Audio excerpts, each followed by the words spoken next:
from last week.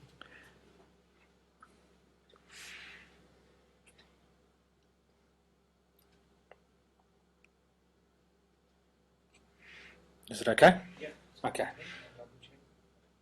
Okay. Just give me 30 seconds though, Because of the commercial? Alright, okay. I'm going to wait 30 seconds because of the commercial. But you're on, yeah. Okay.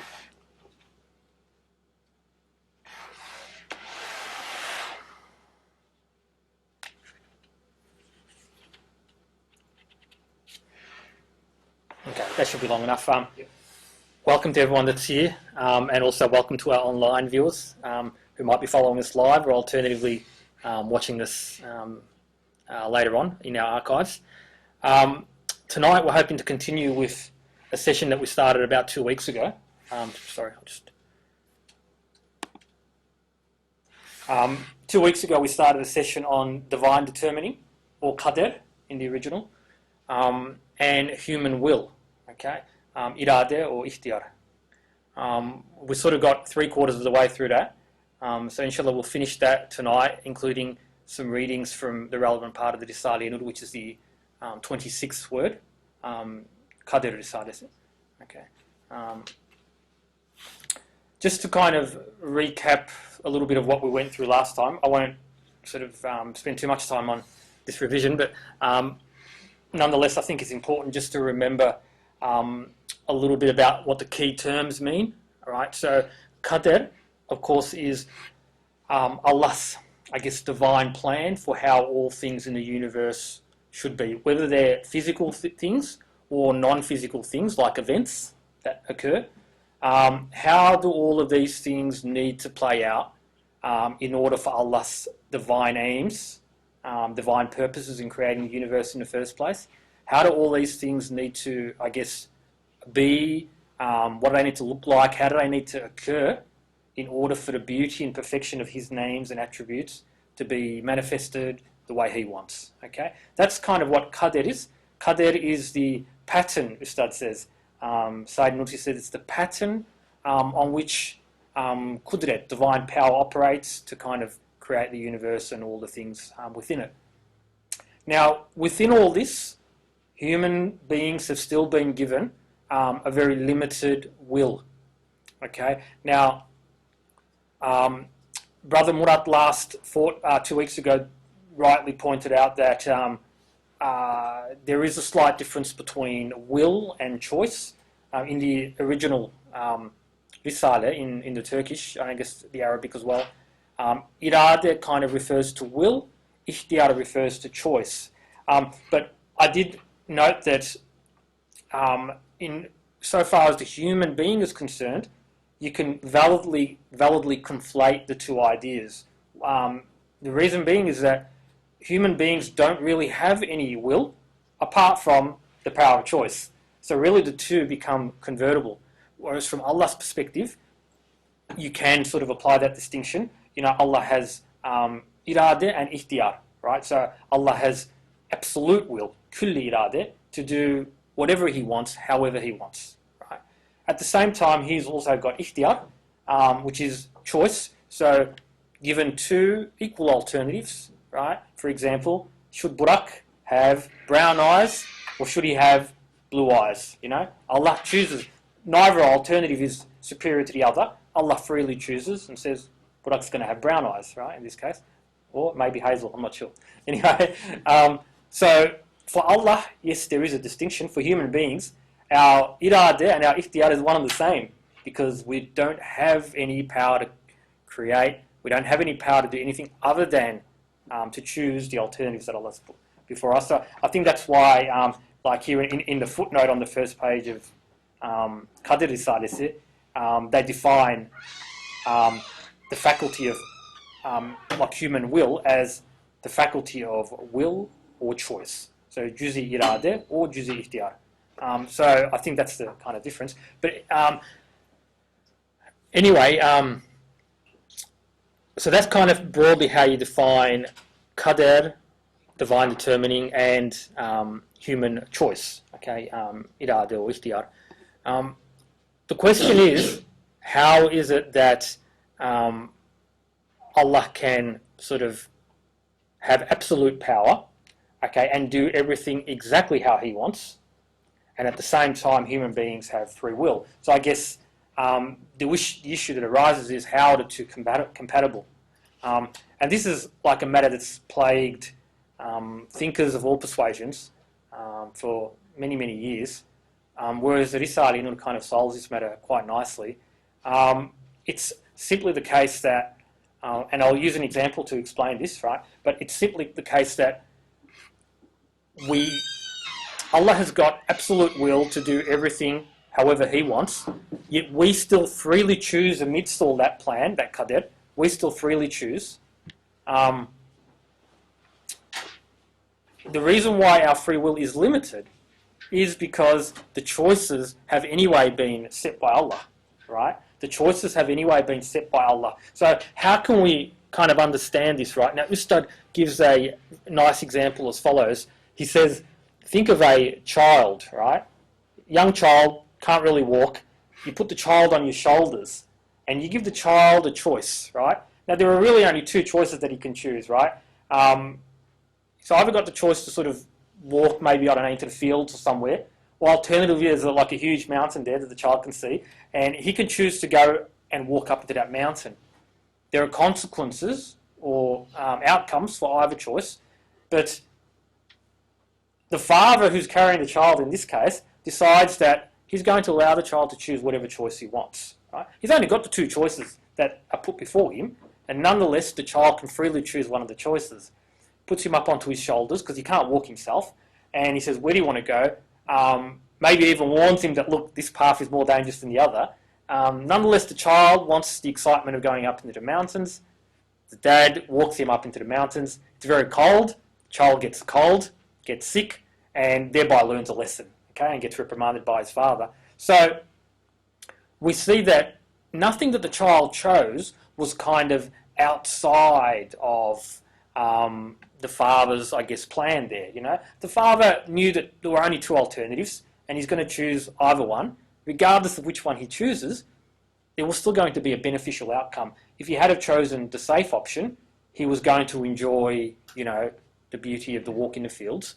If he had have chosen the superficially bad option, okay, there's going to be a negative outcome in that he sort of got a cold, but he still learned something from it. That was the important thing, right? So in this example here, the child's choosing one of the alternatives can be kind of viewed as analogous to the human ability to choose the alternatives in front of us on a daily basis. The father's putting in place this whole plan of whereby, you know, if you choose, you know, giving him the option to choose and taking him on one of the two routes, that can be viewed as analogous to qadr. The father's reasons for why he's doing all this can be seen as analogous to divine wisdom, right? The child's not being able to walk on his own and the father walking him can be viewed as analogous to divine power, okay? Now this might be a little bit easier to understand in the modern context if I kind of describe it as follows, right? If you recall, Abdi, we were having a discussion in the car a couple of weeks ago about how can we sort of explain the compatibility of qadr, divine determining, and free will, right? How can we explain how it is that, you know, Allah kind of controls and plans everything and knows everything that's going to happen, yet at the same time we've got the ability to choose, right? How are the two compatible? Why can't we think of it like a computer game, right? Think of a computer game, especially think of, you know, like these Wii games, right? Because they're a little bit more interactive, aren't they, right? Instead of having a joystick that's attached to the computer via a wire, you've got this wireless sort of controller in your hand, and you can manipulate it in all kinds of ways, right? So it's pretty close to the real thing, right? Now, here's the thing. The game that you're playing here, there are a number of games, like you can play whatever, EA Boxing or, you know, EA Sports Boxing. I don't really play these games, so help me out here, but you can play any game, right? All of these games have been previously programmed, am I not right? The games have been programmed. The player does not program the game, right? So the game has been programmed by the computer programmer. Now, The player plays the game, right? At any given moment in the game, the player makes choices, right? Especially with this little Wii controller, he's got countless choices. Well, not an infinite number of choices. He's got a finite number of choices, but nonetheless, he's got a lot of choices, right? Now, he can, for example, if he's playing boxing, he can choose to punch his opponent in the face or in the stomach, or he can do something illegal and maybe give him a low blow. He can punch hard or he can punch soft. He can punch fast or slow, right? In which case he might get blocked. So he's got a whole range of options, right? Many, many options. He freely chooses moment by moment how he's going to play this game. Moment by moment, he freely chooses. He's not forced to choose one or the other. Yet every choice has got a consequence, right? Every choice has got a consequence. For example, if he does a low blow, perhaps he's going to get penalised and he's going to lose. If he doesn't punch fast enough, he's going to get blocked again. He's not going to get a high score. So one set of choices, imagine you played a game for, 5 or 10 minutes until you lose or until the game ends. So one set of choices will result in a particular outcome, for example, a high score. Another set of choices results in a low score. Another set of choices might result in clocking the game, like achieving a perfect score. Okay. Now, is it not true that whatever I choose to do, there is already an outcome? I don't create the outcomes. Everything I do has been put in place. Every choice that I can make has been put before me by the designer of the computer game, right? I can't do something outside of that. I can't, for example, get a firearm and shoot my opponent, because I'm playing boxing. I'm not playing World of Warcraft. I can't get a gun. I can only punch, right? I can only do what's been put in front of me. The choices are limited, yet I freely choose the choices, okay? Now, in this example, the computer game, right? The computer game, the program, is analogous to Qadr, right? It is the plan and the program for how things can be, right? Regardless of what choices I choose, the computer game's designers, aims and objectives are still going to be achieved. What does he want? The computer designer, or the computer game designer, he wants me to play the game and, enjoy the game or whatever, right? So it doesn't matter what set of options I choose, his aims are still going to be achieved, right? No matter what. Even if I choose what, could be defined bad choices within the game, it doesn't matter. It was still all within the game. It was part of the game that I was playing. So the computer game is analogous to Qadr. The computer game's designer, is analogous to divine sort of wisdom, hikmet. And the choices that I make moment by moment in the game are simply analogous to my free power of choice. Right? So from this example, we can really easily see that you can, even though there's such a thing as Qadr, you can still have free choice, right? The free choice doesn't mean that you've somehow acted outside of the divine plan. No, it was within the divine plan that you should have this free choice anyway, right? So getting back to where we left off last time now in our presentation, right? Why is it that all of this is important, right? Because here's the beauty of the Risale-i Nur here, right? It doesn't merely define all these terms and kind of explain them from a scholarly perspective, just for the sake of knowledge itself, right? There's an important reason why we need to know about these concepts, right? And that's, inshallah, what we're going to go through tonight. So I'll just skip forward to the slide that we left off from last time. If anybody's sort of following us live at home, it's page number 8. I'm just having some problems with my slide here.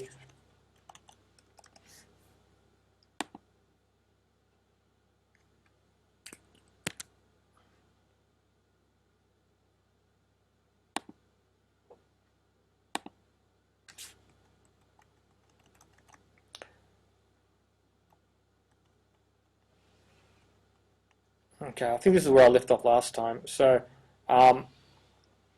just to kind of reiterate what I've just spoken about now. So the relationship between qadr and human will, the fact that we can freely choose does not impinge on qadr, since Allah created the choices and their implications. We don't ourselves create choices or their implications. Also, Allah being all-knowing, all-seeing, all-hearing, and timeless, right? We went through that last fortnight as well. Him being timeless, He knows and sees all the choices that we will make all at once. The choice that we freely make is still in keeping with qadr, since the outcomes of all choices will still lead to the achievement of the divine purposes, right? Those being to show His beauty, right? The beauty and perfection of His name. So I've just got here, all outcomes of all choices will in some way still show the beauty of His names. Thus, outcomes which seem bad to us are actually purely good because they have good results, as noted above. I think we kind of touched on that last time as well. Like things which seem bad to us, the aspects of qadr which seem superficially bad to us, are really actually beautiful if you scratch beneath the surface.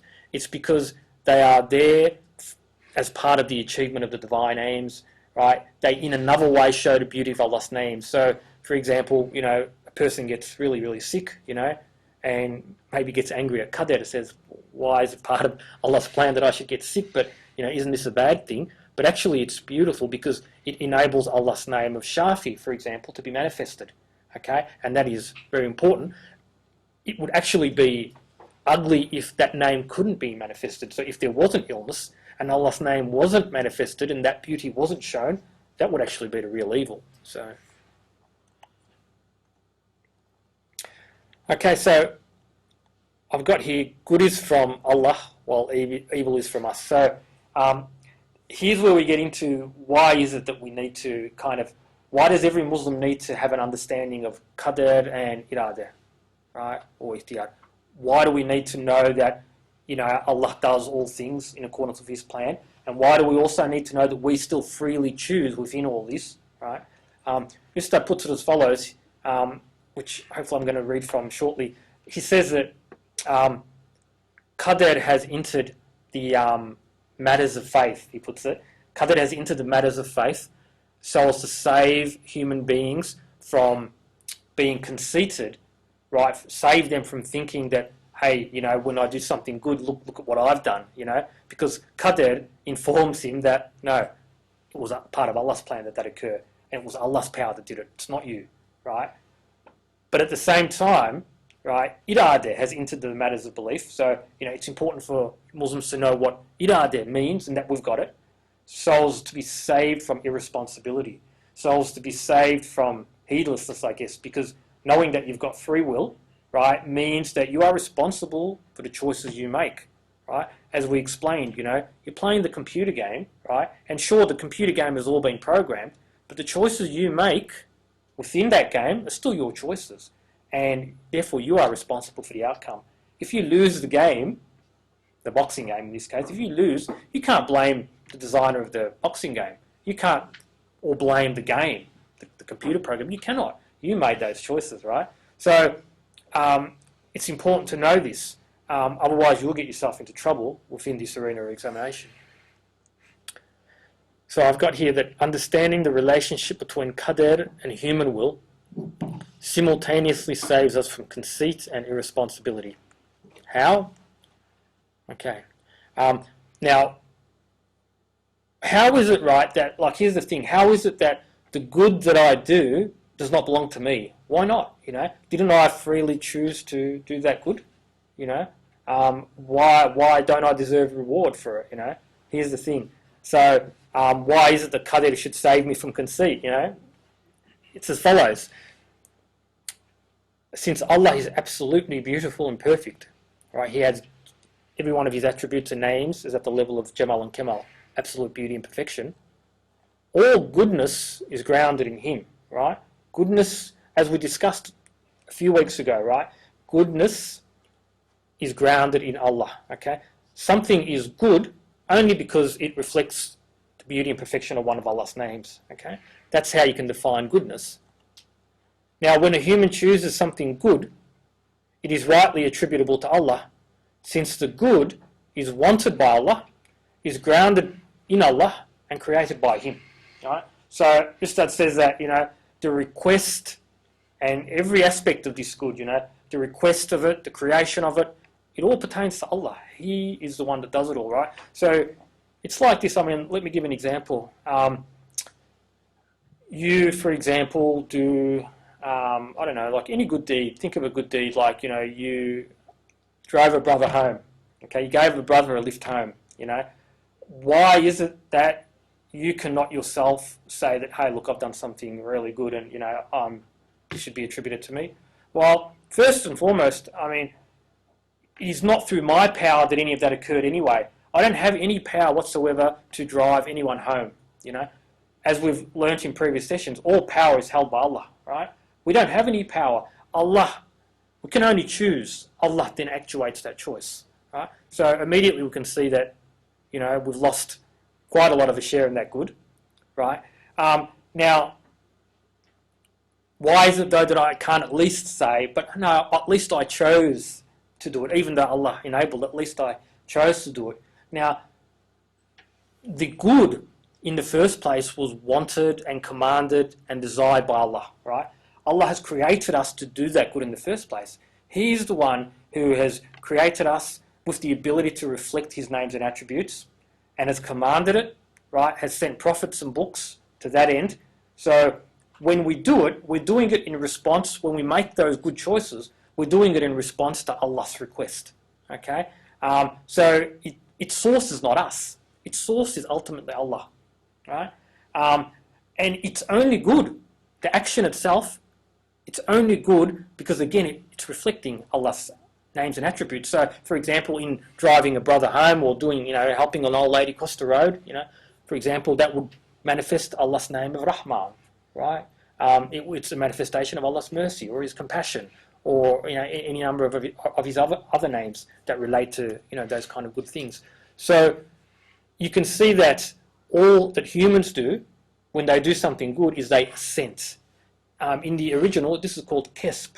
Kesp means, I guess, acquisition. I kind of understand it as assent. You assent to it. Allah says do it, and you say okay. Allah says choose the good. He commands it. He sends prophets, books, tafsirs, all of these hints to do this, and you just simply assent to it. Right? So really, you should not become proud at the good things you do. You don't do them. You just choose to do them. At the good choices you make. You shouldn't become proud of them. Right. I've got here that the human share in the good things we do, is extremely insubstantial.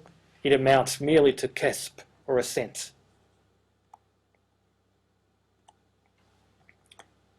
Okay, so man isn't owed, and he doesn't deserve reward for the good things he does. He isn't owed or deserve reward. For in assenting to good, man merely does what he is supposed to. Good is the default position since it pertains to existence. Okay, just for brevity, I won't really go into that point too much because it touches on things that we've discussed in previous weeks. Just take the sort of top part of it, right, that we're not owed for it, right? Murat's explained as recently as last week, we're not owed reward. Allah rewards us out of His generosity and mercy, right? We're not owed it. We already owe Allah in a way. We already owe Allah because first we were nothing. We weren't even first. We were nothing. We couldn't even be spoken of. And He gave us existence. Existence is infinitely better than non-existence. So what does Allah owe us? He's already given us far more than our due, right? Already given us much, much more than our due. So therefore, Allah does not owe us anything. He's already given us plenty, right? He's given us existence. He's given us our faculties. He's given us this life and all the beauty in it, right? Our friends, our family, our health, our youth. And He's got even more in store for us, inshallah, in the afterlife. So we cannot say that we are owed, when we do something good, we can't say that we're owed reward by Allah. He gives that purely out of His generosity, His Kareem, His Rahman, His Rahim, His name Rahim does actually relate closely to the good deeds of believers. I think Imam Ghazali sort of points out that Rahman, it kind of relates to all beings. Rahim does relate more specifically to, or have I got that the wrong way around? No, that's correct. It relates more specifically to believers, and it's like it's an abundant reward for their actions, not out of deservedness, but out of generosity and mercy and compassion, right? So, coming to evil now, right? When we make bad choices, right? Evil is not attributable to Allah, for it is the human nafs, the human soul that wants it. Allah actuates it, but it is us who wants it. The source is us, right? So we've discussed this again in previous weeks, but why is it, right? Why is it that we can't say that when Allah creates, our ability to choose bad things, why isn't that bad? And I won't get into it too much in depth, right? But all we need to understand is that Allah creating that ability to choose something bad and those things that superficially seem bad, Allah creating that, it's not itself bad, right? Why? Because its results are absolutely beautiful and perfect. Because having that ability, right? Having those bad things that you can, well, they're not really bad, they're superficially bad, right? They're only bad on the surface. Having those things that you can choose, right? And Him even actuating those choices, Him even actuating it, right? What it does is it enables us to be examined, right? Now, examination is what results in striving. Striving is what results in spiritual growth. Spiritual growth is what results in us being able to appreciate Allah's names and attributes to a greater extent. So it's thanks to all of this. It's thanks to the examination and thanks to these things which seem superficially bad that we're able to perceive Allah's beauty more. So what a wonderful thing, So we can't say it's bad, it's actually beautiful, right? And actually its absence would be bad because then I'd be missing out on the beauty and perfection of Allah's names, right? Yet, because Allah commands us not to choose these things, right? When we choose it despite that, it can be seen as bad, right? It can be seen as bad because in doing those things, right? And this relates very closely to the discussion on Euthyphro's dilemma that we discussed a while ago, right? When we choose these things that Allah has decreed bad, what we're doing is we're failing to reflect Allah's names and attributes. Take anything that's bad, anything that Allah has said is bad, murder, lying, all of these things, the reason why Allah has said that they're going to be bad as opposed to something else, right, is because they represent a failure to reflect His names. For example, lying fails to reflect His name of Haqq. Killing someone or being harsh, torturing someone, hurting someone, it fails to reflect Rahman, for example, and any number of other names. So that is why they can be seen as evil, because they represent a departure from the beauty and perfection of His names, right?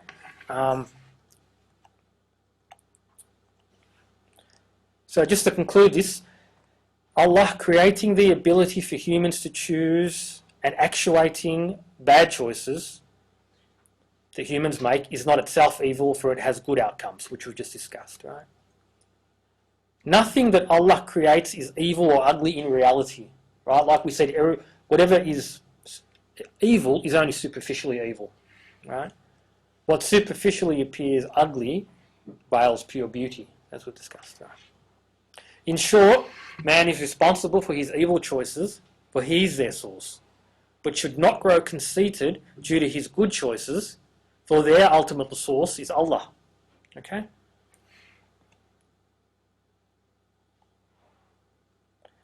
So that's the end of my PowerPoint presentation. So what I want to do now is, inshallah, just read a little bit of the 26th word, which is going to hopefully consolidate what we've gone through tonight, right? The part that I'm going to read is going to specifically touch on why is it that we need to know the difference between, or not the difference between, but why is it that we need to understand what qadar is and what irada is, right? Why is it that we need to understand that we've got free will, for example, or the power to choose? It's going to touch on that. So I'll have a read of that, and maybe we can have some questions or whatever after that, inshallah. Ala Rasulina sallallahu.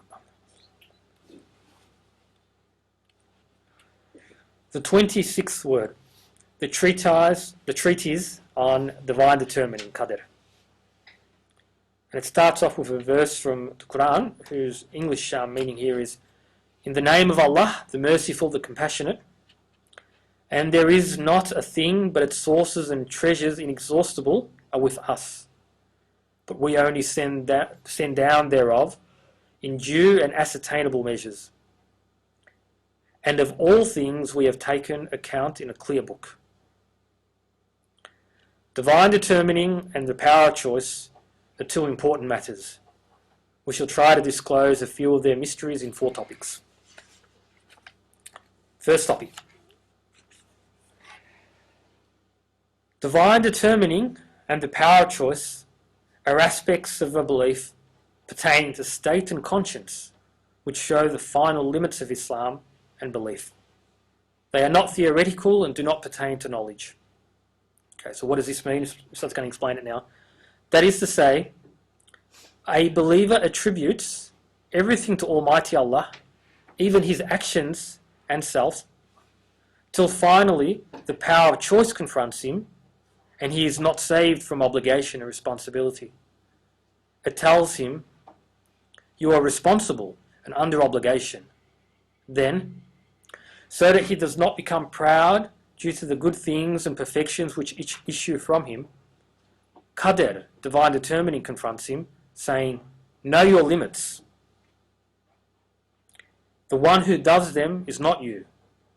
Yes, qadr, divine determining, and the power of choice are at the final degrees of belief in Islam. The former has entered among the matters of belief to save the soul from pride, and latter to save it from lack of responsibility. To cling to divine determining so that obdurate, evil-commanding souls, nepheses, may save themselves from the responsibility of the evils they have committed, and to take pride and become conceited on account of the virtues bestowed on them, and to rely on the power of choice, are actions totally opposed to the mystery of qadr and the wisdom of the power of choice. They are not matters pertaining to knowledge which give rise to such actions.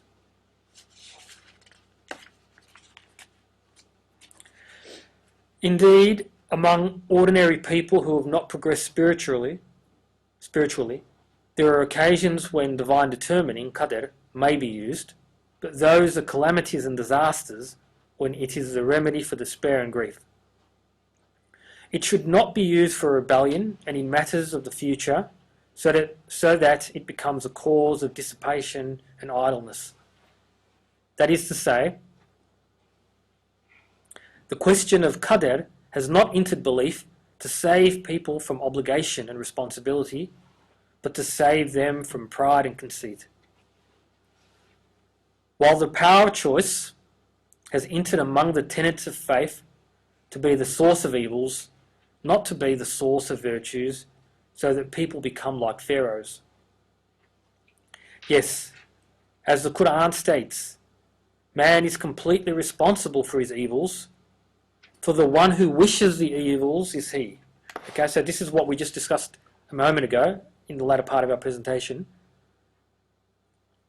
Man is completely responsible for his evils, for the one who wishes the evils is he. Since evils are destruction, man may perpetrate much destruction with one evil act, and he becomes deserving of an awesome punishment, like burning a house with one match. However, he does not have the right to take pride in good deeds. His right in them is extremely small. For what wants and requires the good deeds is divine mercy, rahmat, and what creates them is dominical power, qudrat. Both request and reply, reason and cause are from Allah. Man only comes to have them through supplication, dua, belief, consciousness and consent. Okay, so that's the assent that I was referring to earlier, consent. But what once evil acts is man's soul, either through capacity or through choice. Like in the white and beautiful light of the sun, some substances become black and putrefy, and the blackness is related to their capacity. But the one who creates the evils, through a divine law which comprises numerous benefits, is again Almighty Allah. That is to say, the cause and the request are from the soul, so that it is the soul which is responsible. And as for the creation and bringing into existence, which belong to Almighty Allah, since they have other results and fruits which are good, they are good. Okay, so exactly what we were saying. It is for the above reason that to commit or desire evil is evil, but the creation of evil is not evil. A lazy man who receives damage from rain, which comprises many instances of good, may not say that the rain is not mercy. Yes, together with a minor evil in the creation and giving of existence are numerous instances of good. To abandon that good for a minor evil becomes a greater evil. Therefore, a minor evil becomes like good. There is no evil or ugliness in divine creation. They rather pertain to his servant's wish and to his capacity. Furthermore, just as qadr, divine determining, is exempt from evil and ugliness with regard to results and fruits, so too it is free from tyranny and ugliness with respect to cause and reason. Because qadr looks to the true reasons and acts justly. Men construct their judgments on reasons which they see superficially, and fall into wrong within the pure justice of qadr. For example, a judge finds you guilty of theft and sends you to prison. You are not a thief, but you have committed a murder which no one knows about. Thus, divine determining also sentenced you to imprisonment. Thus, divine determining also sentenced you to imprisonment, but it sentenced you for the secret murder and acted justly. Since the judge sentenced you for a theft of which you were innocent, he acted unjustly. Thus, in a single thing, the justice of qadr and divine creation and the wrong of man's acquisition were apparent in two respects. You can make analogies with it for other things. That is to say, with regard to origin and end, source and branch, cause and results, divine determining and creation are exempt from evil, ugliness and tyranny. How am I going for time? It's 3 minutes to 13 minutes, sorry, to 8. To 8, okay. I could continue, but I might just stop there for now, and maybe allow an opportunity for some questions. Are there any questions online at all? No, we're just asking more questions about how to get the slides. Oh, okay. Did they manage to get them? Or? Yeah. Good. Excellent. So any questions? Abdi, is it all clear, mate? Is it clearer than it was a couple of weeks ago? Yeah. Thanks to my computer game description. Actually, Abdi was very helpful in formulating that a couple of weeks ago on our drive home, so I'll let others listen. So... Can you explain that example that was given before in the court case where the judge Yep. used Yes. a unjust ruling and yet there was justice in that? Yep. Yeah, so... what Ustad's sort of illustrating there is that something happens in the world, right? Man acts in a certain way, right? And injustice occurs, right? So in this case, right, a man was innocent of a crime. He was innocent of a theft, right? So he ends up going to jail for it. And it seems as though qadr has allowed an injustice to occur. But what Ustad's explaining here is that Allah has an all-encompassing view. He sees the things which we are not aware of. He sees what to us is the future right now. He sees the past, present and future all at once. He knows all things all at the same time, right? There is no time for him. So now Allah knew that this guy was deserving of a punishment, right? So what he does is he sees that the judge is going to sentence him for a crime which he hasn't committed, but because the person is anyway deserved of punishment for something else that nobody knows about, Allah chooses to enable that situation to, I guess, play out, right? So because Allah could have stopped it at any stage, of course. Allah could have made it that the man is not found guilty, or that the man is not caught, and that he's not tried for that crime which he didn't commit. Allah could have done any of that. Yet, because He knows something that we don't, He enables it to sort of play out. So I think the expression is that Qadr does justice, whereas in the same thing, man does injustice. So the judge has used his free will to act unjustly, right? And that has to be the case, right? Because like we sort of explained, in the absence of sort of disability to freely choose good versus bad, there's no examination. There's no examination, there's no spiritual growth. So it's important that the judge has got that free option to freely choose to commit an injustice there. Of course, we're assuming the judge kind of did act unjustly. I mean, it might be that, as far as the judge was concerned, that yes, there was enough evidence, right? But we're not sort of considering that. We're considering the situation where the man didn't commit he didn't commit the theft, but the judge has been deliberately unjust, right? Allah allows that perceived injustice to go ahead because beneath the surface there's a real injustice, that this person has committed another crime, another serious crime, which he deserves punishment for, right? And Allah enables him to be punished for it. So it's as simple as that. Now, if he's not punished for it in that circumstance, it will be that he's punished for it later. So it's better actually for the man that he's punished now, So actually he should be happy that he's been unjustly punished by going to jail, because it might mean that he does expiation for the sin. In the section that if you get punished here, that it's better than leaving it over to the next. Absolutely. So definitely that's the case. That's right, because I mean, obviously over there the punishments are much more severe. So and actually, the bigger punishments are left to. Yeah.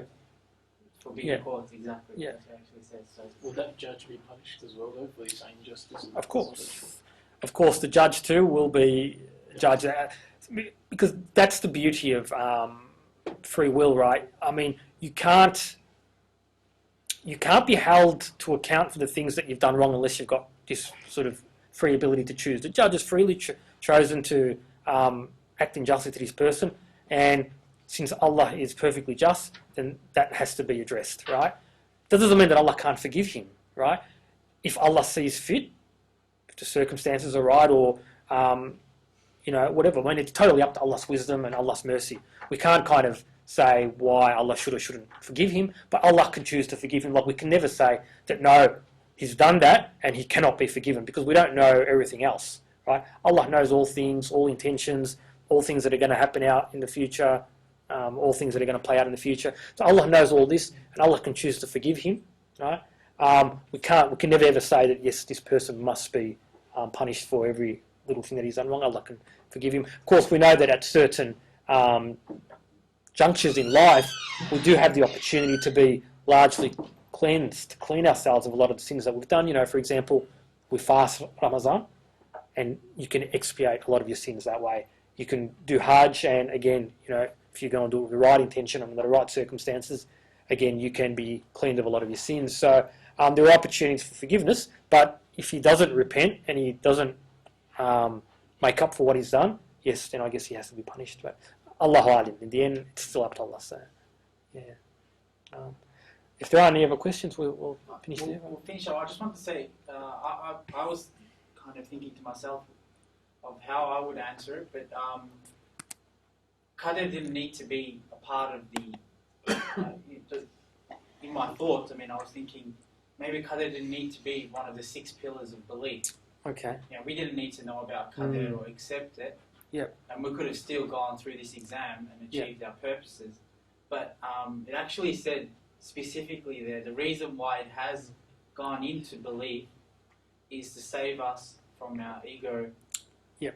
Yeah, so that was very interesting that it actually answered that question there. Because we didn't need to know, Qadr, or need to accept it to be in complete belief, but and actually explained why that's the case. Yeah, that's a really good point. You know, it's one of the 6 pillars of belief, isn't it? You know, so If you don't believe in it, you don't have complete belief. So that's yes, you don't. serious. You don't. So it's very serious. You know, like there are a lot of truths of belief, but not all of them are part of the 6 pillars. You know, so these are the things that you must believe in order to pass this exam, to have proper belief. And as Murat rightly points out, it's important because it saves you from the conceit, that belief that, hey, it's me who does good, and similarly belief in ediya, you know, and in the fact that you've got will. It saves you from thinking that you are exempt from responsibility for the things that you've done wrong.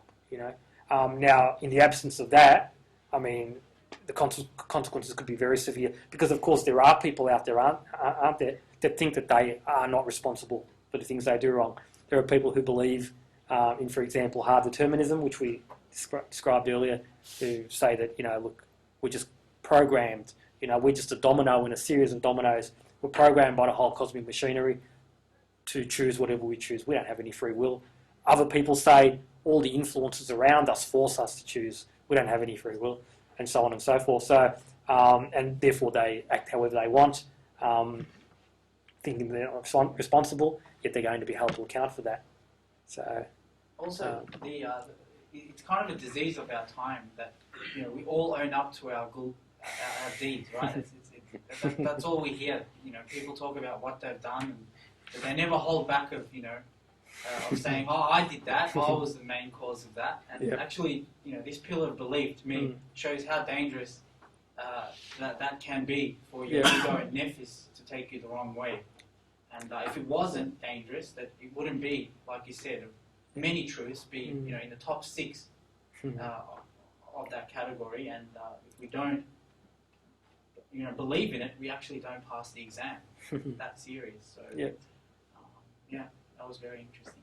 Yeah, that's true. I mean, I remember thinking that, you know, like I was having a discussion with a non-Muslim online one day, and, you know, he's claiming that we've got no, well, we might have the freedom to choose, but yet why should we be blamed for it, because we're so affected by all the influences that Allah's put around us, you know. Yet I'm sure that when this person does something that they perceive to be good, you get that feeling in you, don't you? You get this feeling, like, it feels good, you know.